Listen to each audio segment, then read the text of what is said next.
Okay kids, welcome back to the shop. Today I'm making a knife for my lunchbox. I'm making it out of stainless steel, and this was off of a salt spreader from the back of a truck that was scrapped. And as you see here, it's inspired by this wooden knife that you get on airlines. I'm going to buzz right through this. This is going to be a quick and dirty. Stay tuned.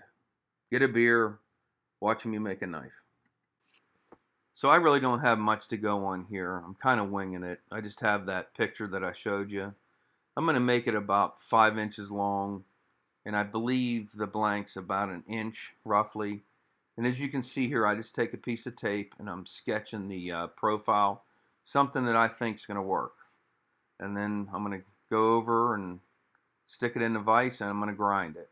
Unfortunately, as you see here, the video of me grinding this with the Zip-A-Zoomy wheel, the camera work isn't so good. Alright, this is looking pretty good. Let's head over to the bench grinder and let's clean this thing up, smooth all the edges. And as you can see here, what I'm doing is I'm just taking the blade and grinding on the corner of the stone to create those serrations, and then I take my rectangular file and then I clean up the serrations. It's nothing fancy. Next, I clean it up with a wire wheel because there's a lot of oxidation on it, and I have some scuffs from the grinder. Once I got the rough profile dialed in and it's starting to look pretty good, I go to the sander. And as you guys know, when you're making a knife, there's a lot of sanding, because no matter what, it's never going to be as good as you want it to be. Alright, at this point it's perfect for a lunchbox blade, but you know me, I have to keep going.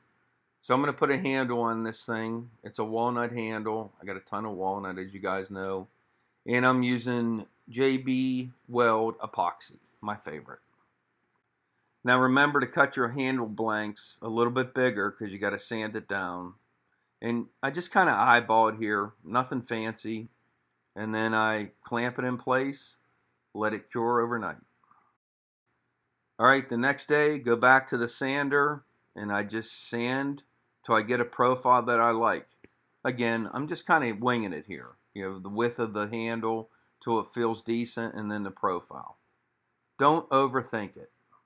Alright, let's finish this thing. Good old linseed oil. Boiled linseed oil, if that really matters. So let's just soak it in here. I let it soak for, I don't know, maybe a half hour. Give it a good hand rub finish. And what do you know? I have a knife to cut my chicken at lunch. Leave a comment. Let me know what you think.